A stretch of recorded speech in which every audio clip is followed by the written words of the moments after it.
All right. Hello, everyone. I hope everybody had a nice break and also had a chance to look at some of the projects that we have here today. So just a little for everyone who also joined the live stream just now. Today is the Founding Lab event. It's the closing event of this last semester where we're trying to pilot what could potentially be a university of the future. So today in this panel, we have 6 Founding Lab students with us who are all going to talk about the semester projects that they worked on the last half a year and kind of try to perhaps find overlapping themes or similar reflections that they had the last half a year. So there we have 6 students, and we also have 2 fantastic moderators. So we are Stephanie Lindstedt, who's part of who's going to be the head of the new Interdisciplinary Transformation University. And also we have Christopher Lindinger with us, who is part of the founding convent. So without further ado, I think I would like to give the word to you. Okay, thank you very much. You're already now familiar with the setting and how we proceed in this panel. In this case, we are talking about digital empowerment. And we would like to discuss a little bit this aspect of redefining this ownership in the digital age. And we would like to do this here again with the lens of the projects which the student did in the last semester. And we will experience a lot of projects, very interesting approach from DNA to quantified self to metadata and so on. And I would suggest that we in this panel start directly into the projects and go project by project, and afterwards use this project also to discuss the topics connected with these themes. So let's begin. Okay, perfect. Amanda. Hi, my name is Amanda Bennett. I'm an artist from Australia. And throughout my project, I wanted to know if the quantified self can serve the ill body. So if I removed, for context, I live with neurological disease and a recently diagnosed muscle disease. And I wanted to know if I remove my data from normative and non-normative measurements, what will it unveil? So I put some symptoms, very non-specific symptoms, into ChatGPT at the start of the year. And it gave me a list of 8 possible diagnosis, like conditions. Later, I never told my doctor because he would just not like that. But I was later diagnosed with what ChatGPT put at number 3. This is a 1 out of 1 million disease, so it's incredibly rare, and that just blew my mind. And I went down the rabbit hole of looking at AI in healthcare within my artistic practice. So I already look at health and disability within my installations, but this was taking it further. So I was looking for applications for AI and found Founding Lab. I really wanted to come over here and meet data scientists and collaborate and try and see what I can find within my data. So I did an N=1 study, so it's the study of 1, and I extracted my EMG, so I used an EMG wearable technology, so part of the research was finding out which one's most effective, and then I took my EMGs over 20 days with a qualitative health survey, and then I gave it to QB, who is a data scientist from Yaka'u, and she used a recurrent neural network model, AI, and we predicted with 100% accuracy days that I would need rest and days that I would, as a preventative measure, which is insane because I must also say that I didn't predict it once. I said, surely the AI won't know my body more than I do. In this case it did, but it opens up so many questions about what is possible, where do we take this further? I'd like to partner with Johanna down there and to make an interface and see if over a 6-month period I can actually use this to get wellness or to understand myself, because there's questions remaining. Can you truly know yourself? Are you more visible? Is your body more visible, knowable, and manageable? So that is what I looked at in my project. And then I put it into an installation in the bathroom because I'm an artist. How do you make sense of the data? So I made a speculative wellness elixir therapy that crossed the lines of healthcare and wellness and clinical to envision my data. And it's great. Please go and visit it. You can walk into the bathroom. That's what I'd like to say.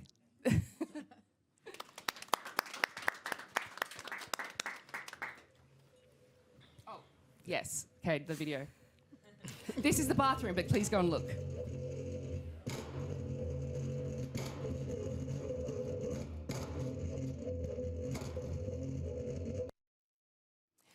So yeah, it used the aesthetics of the cymatics, so it's putting my frequencies of my muscles through FFT, transferring it from a file, a EDF file, to a sound wave using an algorithm. So it's putting that back through, and what does that do to the water? Can it be a therapy? Who knows? There's lots of pseudoscience in there, but it's also fun. Yeah. Thank you. Great. Hey, I'm Lea Luca, and you're already seeing the slides. It looks a bit like water, the patterns, but it's actually gut. So we have like a smooth transition now from the bathroom to the intestines that I'm dealing with in my projects. So I did 2 projects. One small one you see here on this floor that is engaging with multi-species metabolizing and more entangled with how guts of ants kind of silently navigate us through today's world. And in this case, it's a liminal infrastructure of a pain au chocolat. So maybe you have some breakfast or eat before you see it. And then tonight, the last performance at Deep Space will be of a capsule endoscopy. So it's a procedure where you take a capsule and then it kind of showcases your whole body. So here you also see some of the footage that you will see today in like a similar form. And I engaged with the gut because of 2 reasons. The first one is that I also have an irritable bowel syndrome. That's a description that like 10 to 15% of the world population probably have. So it's a description of symptoms, but we don't really know how to actually cure it. And of course, we have this metabolism hype and like probiotics flooding our capitalocene. But my question is, how can I approach it through a sonic approach? Because I'm a singer, I was trained as an opera singer, and I engage with sound art. So there we come to like the second reason why I engage with it. I find it super fascinating that when I sing on stage, I'm like super aware of my entire body, and I kind of don't want to have bowel activity or bowel sound, but just like a perfectly well-tempered voice box. And so that's like an interesting mix that I have to like, have this medicalized body perfectly controlled. So in this performance, you will hear a bit about that, and I hope you will enjoy it.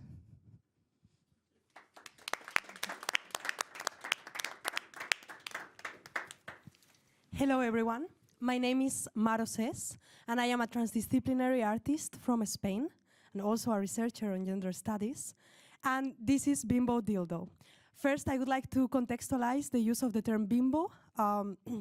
As in Austria, I know that it has different racial connotations, but in the context of this project, it's used in the same way as it is in English-speaking countries. It's very common in the USA, for example, and it refers to the stereotype of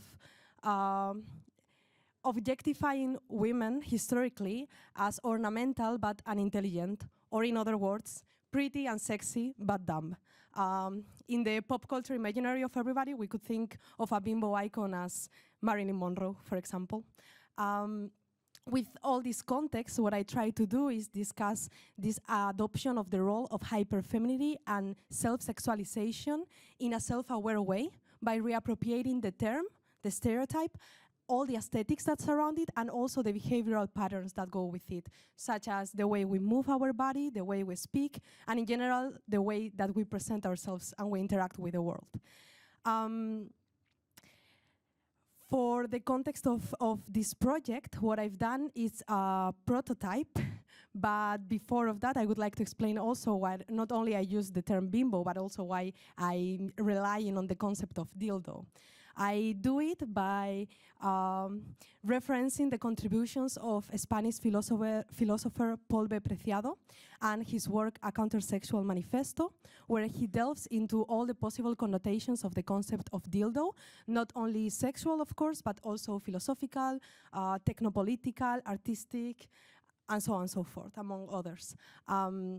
relying on his contributions, what I'm stating is that bimbos, or people who perform this hyperfemininity and this self-sexualization in a self-aware way, which is key, they act as dildos in the sense that they penetrate the subjectivity of those who interact with them, transforming them from within, and they also function as a clear example of body modification, which we can go in depth probably later or some other day. So, what I do is think of this hyperfemininity performance through the lens of the dildo, both as a symbolic but also operative object for disruption of the gender norms, and also to open up spaces of provocation. Yes, as with this slide.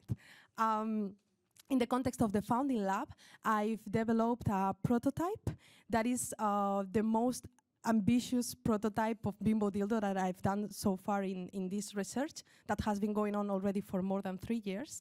And this prototype consists of 3 dimensions. The first one is the main internal system, which was developed thanks to the help of my collaborator, Daniel Michalski, and his knowledge on mechanical engineering and robotics. Then we have the cover of it, which involves all the hyperfeminine codes attached to the stereotype. And then we have a third dimension using VR and 360 video, which literally emphasize this metaphor of us being able to adapt the position of the bimbos or the dildos and adopt their perspectives. So in conclusion, I just want to state again that the bimbo dildo then acts as a symbolic but also operative object to challenge all these traditional views on hyperfemininity and also all the gender roles attached to these stereotypes. Thank you.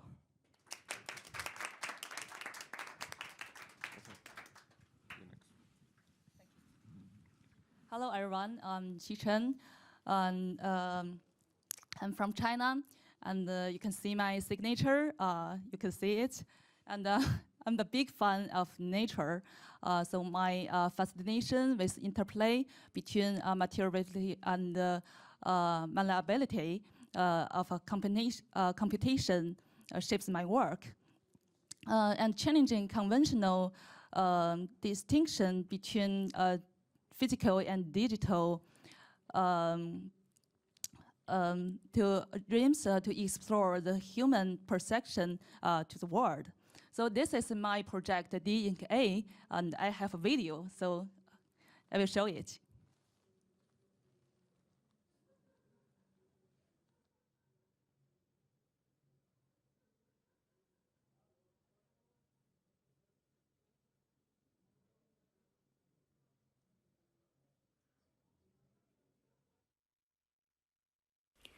你是谁？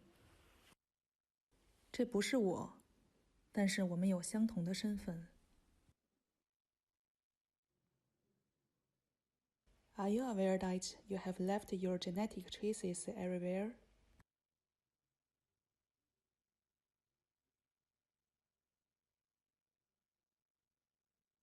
How can genetic fragment empower your identity?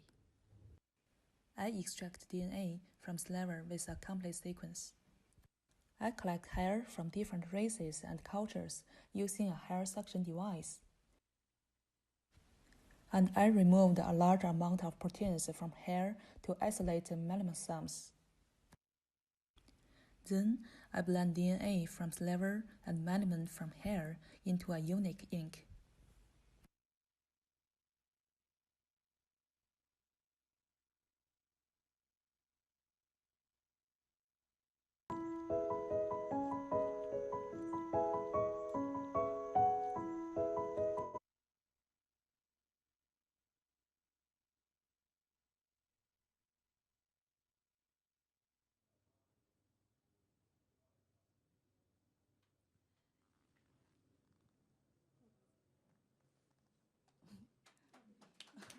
Okay. Thank you. And last a few minutes is my friend Dimitri's try his ink, yeah, his DNA ink, and to sign his signature, yes. And Amanda as well. And could you tell about your experience? Yeah. experience with? Yeah, with my wing. Okay, well, Chi-Chen asked if I would like to be involved, and we cut a bit of my hair off, and then she came back with the color ink the next day, which was amazing, and I wrote my name at the end. And then I dyed my hair because in the video there's so many greys, so that I wasn't aware of, so thank you. Thank you.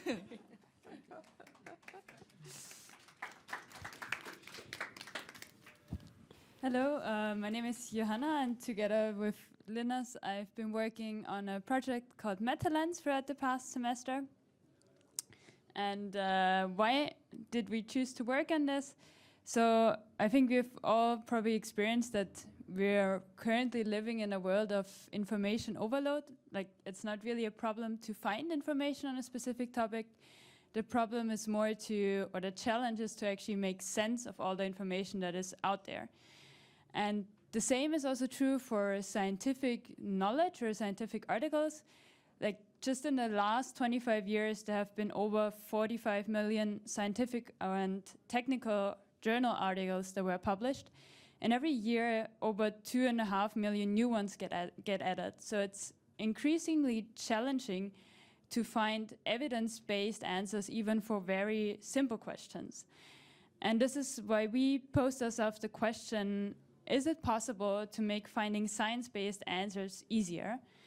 And the result is a small, very much still in the prototype stage website that allows users to explore so-called meta-studies. So this is studies that aggregate results of other already existing studies. And our website allows users to do that in an interactive way and also to filter with respect to their interests. And we will now show a little bit how that works.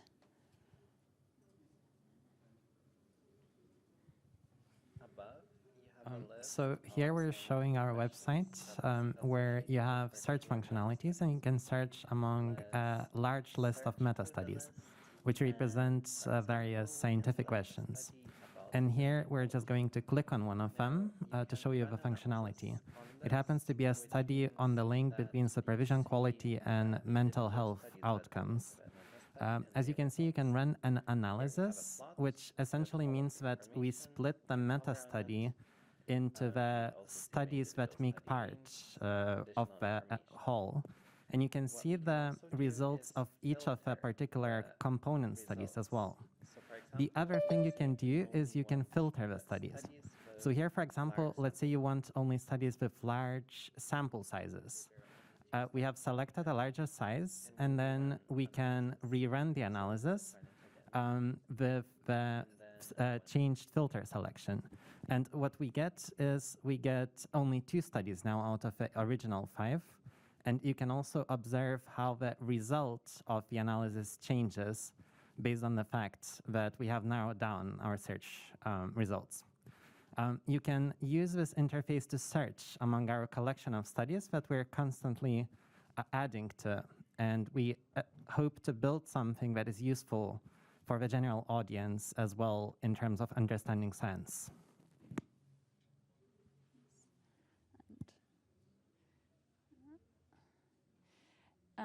Yes, so exactly. And we're also currently working on increasing the database of studies that we have in our tool.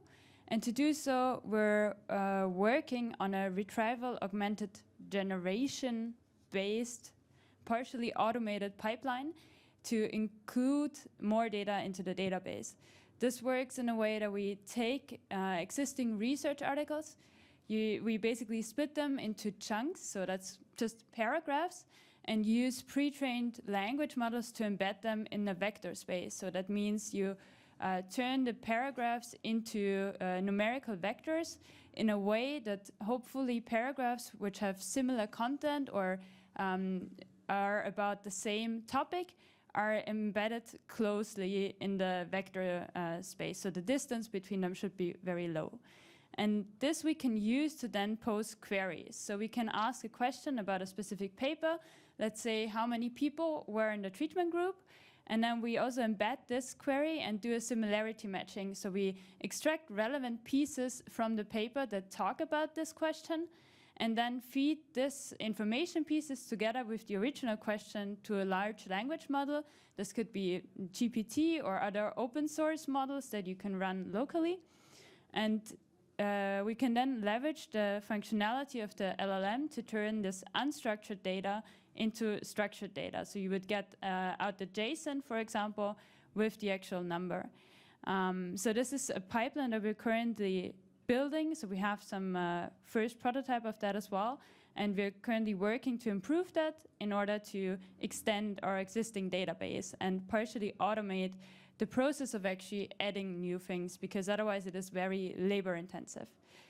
And yes, apart from that, we're also trying to use this first prototype that you've just seen now to do some user testing and gather additional feedback on how such a website like this would actually need to look like, that it's really helpful for people in the general public who have an interest in engaging with science.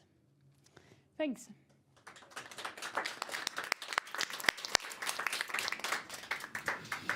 Okay, thank you very much, everybody. Very bright, wide diversity of things and topics we have here. Amanda, so yours is a very personal project, and so you've collected quite a lot of your data. So how did you relate to the data which you were created? Oh, sorry. That's okay. I first became fascinated with my personal data was when, in my early 20s, I was diagnosed with multiple sclerosis, and seeing the dots and the marks on my brain MRI, I remember thinking, I know it's me, it looks like me, but there was this separation from my identity. So that was my first encounter with the medicalized body. But then more and more I became interested in that and how doctors categorize the body into systems.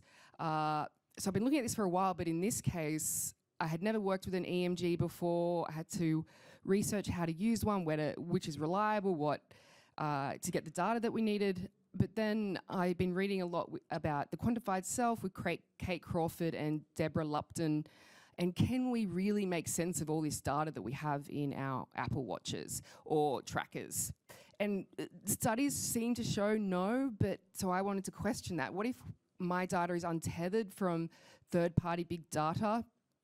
And what could I do with it? So there was so many files there after a while, and to make it into a sound installation was a great exploration.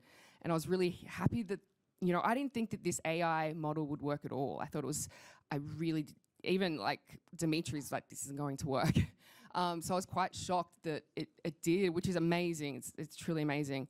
But without a data scientist or without this collaboration, can I actually make sense of the data?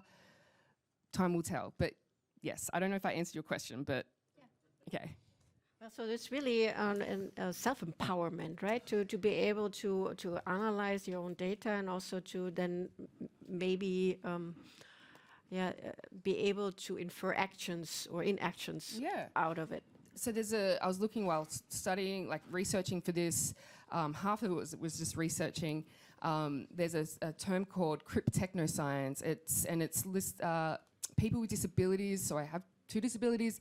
Is that they have a lot of they're technologically advanced. They innovative because they have to overcome challenges all the time, and they do that with technology. Whether it's just something that's like a ramp or anything. So there was this idea of empowerment. Can I create, or can this project create, patient-driven care? And as we change, AI changes into a more, healthcare changes into a more AI model, and we rely on it, what happens to the patient? And I definitely think there's blurring of lines between healthcare and wellness industries with the advancements of AI. So I think using art and science and collaborations to shed light on this and critique is an interesting way to learn, not more just about myself, but for others to learn as well. Yeah, and I liked your comment that your doctors probably wouldn't like you to do this. I found this very interesting because I tried this with breathing data for myself, and my doctor really didn't want to look at it at all. Yeah, I found that interesting. It is fascinating. There was something at Ars Electronica festival with Spula Petrick, and I asked the doctor in the conference call what he thought of it, and yes, he laughed at me. So but I think it will change slowly. Thank you very much. Good. Maybe I continue with Mar and your project. I mean, looking at your project, Bimbo Dildo, it's quite an impressive project on so many levels. So from an intellectual approach to it, from aesthetic approach to it, also a technological approach to it, and also the topic you are actually addressing. And I just wonder, what do you see, what empowerment do you see, or what possibility do you see through the projects you are doing, or do this kind of projects to rise social topics in the age of ownership? Yes, okay, actually I think that's a very pertinent question to this project because I think it discusses ownership in two key ways. The first one, and probably the most obvious one, is that it addresses the self-empowerment that there is when oneself chooses in a conscious act to wear this mask of hyperfemininity, especially when it has been associated to a historically pejorative and demeaning stereotype for so many people. And then on a second dimension, previous iterations of the dildos I've developed prior to being part of the founding lab, they had a huge component of DIY-ness to them, right? So I did them very low-tech, very low-budget, and every time that I would present them, I would accompany them with a little user guide or little manual, a handbook on how to build your own with very, very accessible computation with Arduino, even including the code. Also step-by-step with information gathered from the amazing online communities that share knowledge on how to make your own DIY sex toys. So on that note, I think that the project also represents communal ownership, or maybe lack of ownership, right? By fostering this net of shared knowledge, not only for giving people the chance to build their own prototypes for self-pleasure and sexual autonomy, but mostly to create this net of reflection and challenge the gender norms. You were also talking just about your previous work. You always had this topic about sexuality and gender identity to a certain degree. I just wonder, what was your experience here in the founding lab? What have you learned or experienced to bring your projects, your topic further? What was, so to say, some kind of key learning which you experienced here? Well, and I think this is probably an answer that has been repeated already through the different panels. And I was already ready to say this probably maybe with some other questions, but I think that actually the community that has been built in the context of this program, and I don't say this lightly, and I don't say this just to look good or to make the program look good, but as some previous colleges said in previous panels, the community that has been built and the different life experiences, also the different way of understanding identity and also expressing it and sharing communal identity between all of us has really, of course, made my project evolve, but furthermore, honestly, and this sounds really cheesy, but yeah, it has made my own understanding of my identity evolve. Definitely also making myself feel more comfortable with how I identify myself, for sure. Great. Thank you. Thank you. Well, Leah, you look at self-ownership from the inside. So can you elaborate a little bit more about these multi-layered meanings of the term listening to your own gut or having a gut feeling? Yeah, I think that's very, I mean, I think it's very interesting that we use gut feelings so often, especially also in theatrical contexts. And there's also this air of mysticism around it, like how did I get to the solution? Like why did I choose this set design? Oh, it was like this gut intuition that this has to be positioned like right there. And I think it's really interesting to both like debunk it a bit and rehearse to kind of find new approaches to theater or the arts that are less like mystical, that like are less kind of cultivating this like old school genius cult also in a way. So this might be a part of it, but then also just in every day we always have these gut intuitions.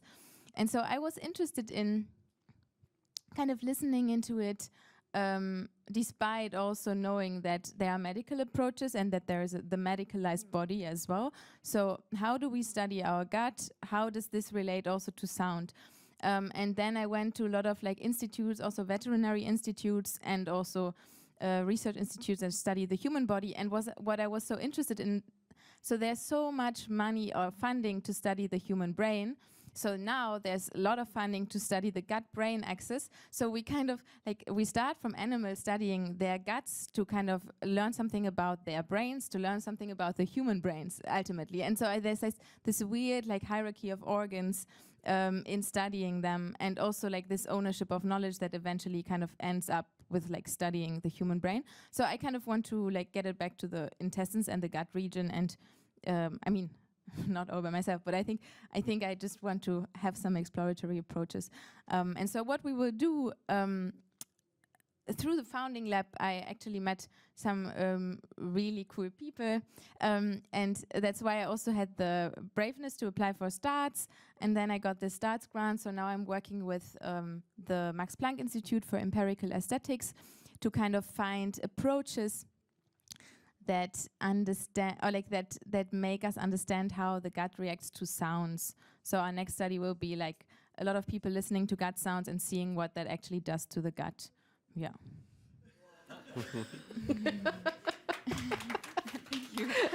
So, one more question. Did you also look at microbiome? That's an interesting one. I think there are a lot of people in the room that probably have studied the microbiome even more than me. I've looked into it. I think there's been done so much like bioart. So I kind of am like taking a slightly different angle. Not from this bacterial layer, but really more from, okay, what can you actually get by just having the sound? And me and my collaborators was just so crazy because we listened to so many gut sounds while editing the footage, and it actually made our stomachs turn, like our gastric signals started to change.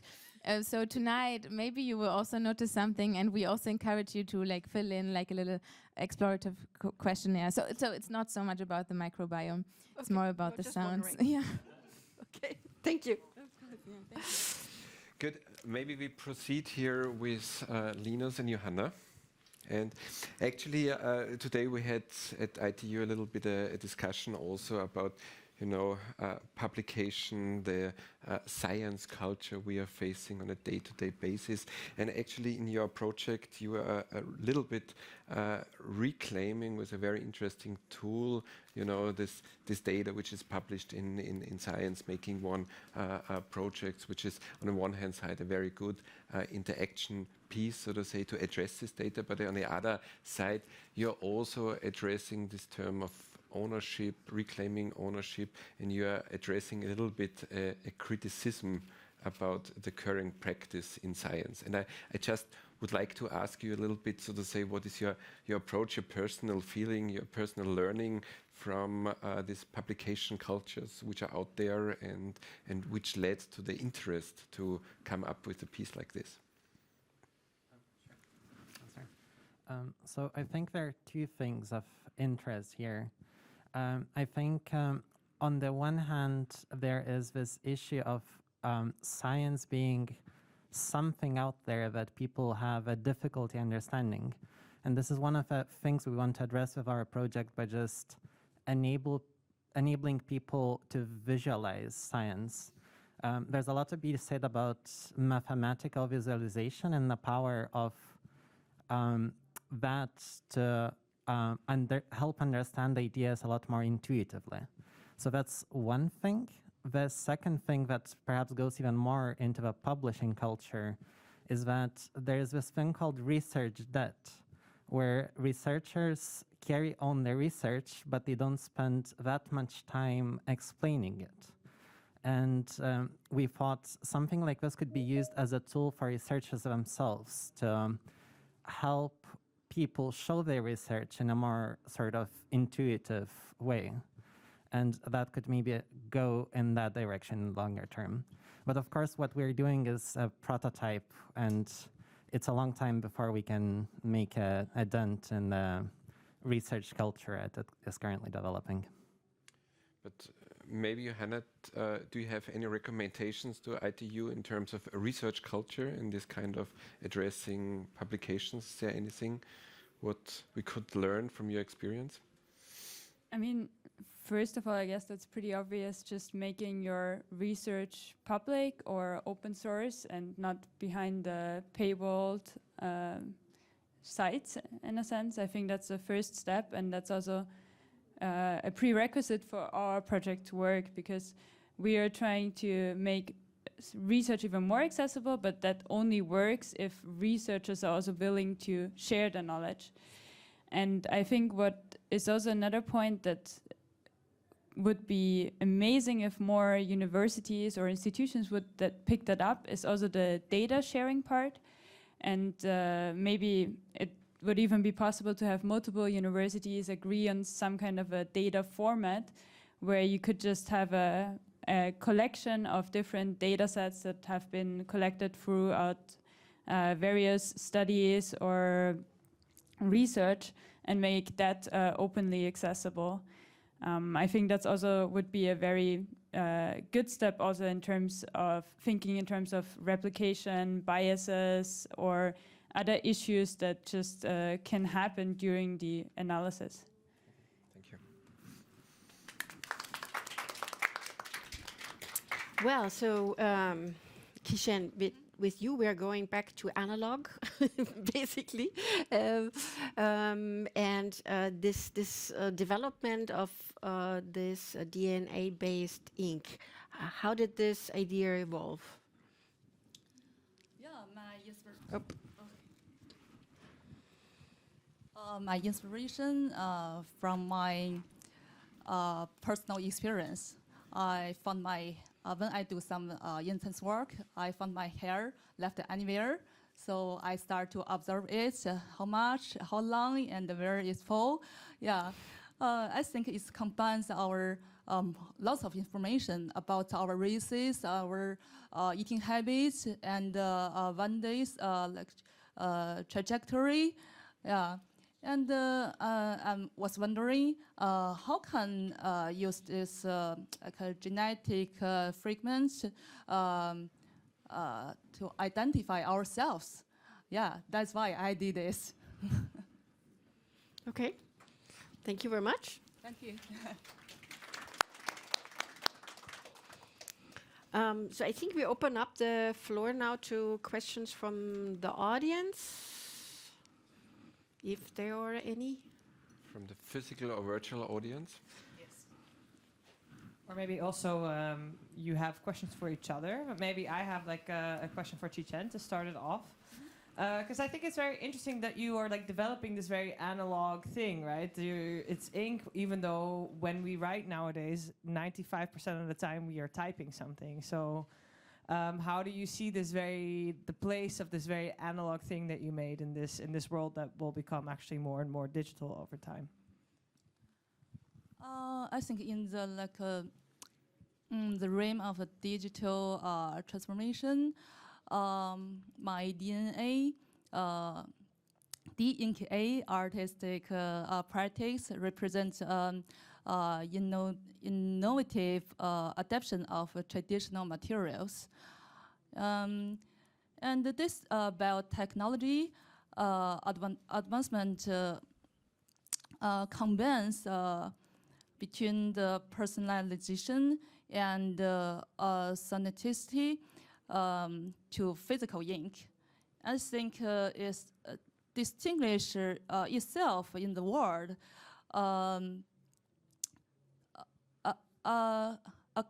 accustomed to a digital informativity. Yeah, and my D-Ink-A potential exchange beyond like artistic exploration and offering dependable method to verify to identify verification in sensitive documentation and addressing the society issues in the digital age. Thank you. Actually, I also do have a question to all of you. And in fact, you know, we have this panel where a lot of topics which you're addressing are very personal, very intimate also, and also arising a lot of very important social topics as well. And in this case, because, you know, in the new university, it should also be place for all these topics. And I just wonder in this round especially, what are your takeaways? What are your learnings? What is something what we should keep? What is important to do? Whatever. What are your glimpses? What is important? What should we keep up and learn from your experience for the new university? So, whoever wants to answer. Yes. Actually, when I do this project, it's my first time to join in the biological things. Yeah, so I'm so glad to cooperate with BioLife. And when I do the science, I really know how to do the arts. Yeah, it's important to interdisciplinary about our work. Yeah, I think it is. Maybe let's make a round. I would have to agree that collaboration, I came here as an artist with no knowledge of AI and machine learning and my personal data, and then working with, you know, QB, but also Johanna and Linus and all the other science discipline students, peers. I was able to do this crazy idea of seeing whether I could, you know, use AI and machine learning to predict days where I'd need rest, and that it became 100% accurate. It's like pairing people who have crazy ideas with people who have the knowledge produces these, just unlikely things. I think, that's all. Thank you. I think what I find most interesting also about this like prototypical like founding lab term was also the relationship between the fellows and the students, like this teaching relationship, and how much the teaching can be facilitation or how much it can be like dissolved and the boundaries can potentially blur even more. Because I do feel like we have so much like expertise in the room, and there are also like a lot of like master's, PhD students, artists. So there's already like a lot of depth of background. So there's more, I think, this challenge of like how to facilitate that in a way that you feel like you have enough space and equipment and resources to do all of that. And so I think it's a really big challenge to have this kind of balance between like new knowledge input and then building on everyone's knowledge and creating something from that. Yeah. Yeah, well, tying with everything that my fellows and friends already said, and repeating a little bit the point of creating a nice community here, I actually think that the treatment and the care that we received from the team was essential in all of this succeeding. And with most of us, we've already been part of other programs, other positions, and really the care system that was developed in this team, where you would really be part of something, where you would be taken into account and respected and actually really looked over, was really the main foundation for then you feeling comfortable enough and with enough resources, which is also very important to mention, that this university also, and the program in particular, gave enough resources for a student to be able to develop their projects with a peace of mind, not having to worry or, for example, in which space they would work with the studios here, which was an amazing gift that we got. I think the overall environment that surrounded the program was crucial for the successful development of this project. As we can see in the exhibition, everybody's contribution has been really, really priceless. Thank you. I really like the freedom and the possibility to choose a project that you're interested in and then spend a semester working on it and basically learning or spending time at whatever you personally think is necessary to achieve the goal that you set yourself in the first place. I think that's, it's just a very cool opportunity to have the space to really say, this is what I want to work on. This is what I need to get there, and then just take time to actually learn and also get help from people around you, but just have a self-paced learning experience. I think that's something that I would recommend you to keep up.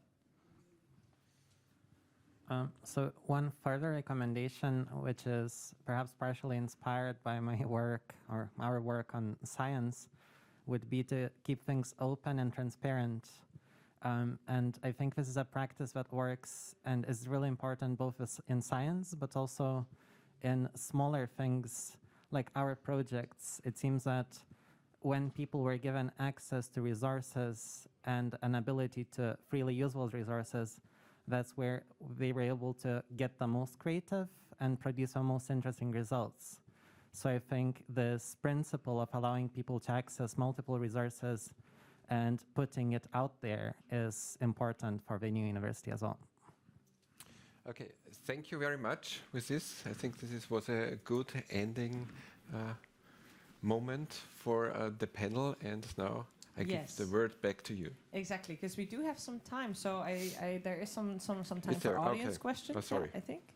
So Claudex, please. Hi, I have a question for Mark. Okay, so I'm fascinated by the concept of bimbofication, and I would like you to elaborate more on it, on a specific question mark that I have.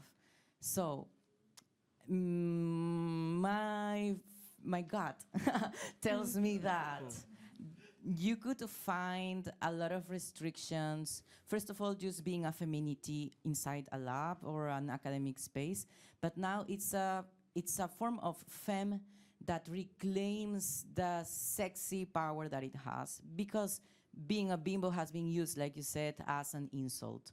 So I was wondering, how do you think that this project is in the spectrum of artistic and academic? How can it further develop into a community of users, of people like you and me, women, but also non-binaries, who would take this bimbofication or this bimbo dildo?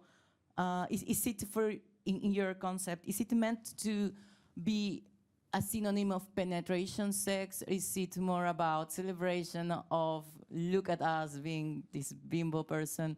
But I wanted you to elaborate on monogamy, heterosexuality, and cisgenderness. Thank you for that question. It's quite deep, and I'll try to keep it brief. But yes, okay, it's how it's actually very interesting, because actually the topic of bimbo came to me through social media. So this whole process of bimboficating society and reclaiming the stereotype has of course been done by many other people. Actually, the topic, of course, is with other names and with maybe other symbols of hyperfemininity, has been happening throughout history in most places around the globe. So through social media, I found this act of reappropriation that was taking place, and that's also where the project aims to intersect itself. So the prototypes of the bimbo dildos also are going to have, the next steps is that they are going to also be part of the social media net, not only for diffusion, for diffusion of the project, but for the diffusion of the ideas, right? And the access, as I was saying, for people to recreate these prototypes or build their own at home. in terms of monogamy, heterosexuality, and so on and so forth, I think that the key is actually pretty elemental, or at least this is the way in which it rediscovering this bimbo theory actually changed my life, and why I actually think it lies all of the questions that go around that you just mentioned, is that if we understand that hyperfemininity is a mask that we can adopt and just a point inside the whole gender spectrum that exists, if we understand that this is just a mask that you can put on and it's not something natural or inherent depending on the body that you were born with, then it also dismantles everything else. Like, if hyperfemininity is just a gender performance, then everything else also becomes part of this bigger system of non-binary and spectrums that we've been discussing so much, right? Because heteronormativity doesn't really make sense if it's not sustained by a binary system where only male and women exist. If we know that there is something else and that this is not natural at all, and it's just a cultural artifact, then all the other systems also eventually start crumbling. Thank you for your question. Fantastic. Great. Do we have another question in the crowd? Great. Then I think with that, and some time left, so thank you very much. I think we're going to close it here then. So thanks very much for all the students for your fantastic presentations and the work that you've done and the contributions that you've made. Also, thanks again to the moderation that we had during this panel. And so we will close this now and then have another small break, and then we will move on to the last panel of the day. So would it be possible, Kirsten, to put up the people that will participate in the last panel? I think the last panel, the topic of it will be the power of narrative. And I would like to invite all of you who haven't taken a chance to look at these projects to please do so now in the short break that we will have. So the last panel will start at 4 o'clock. I think now it should probably be close to 2:30 or 3:30. Great. So I hope to see you all again here at 4 o'clock. Thank you so much.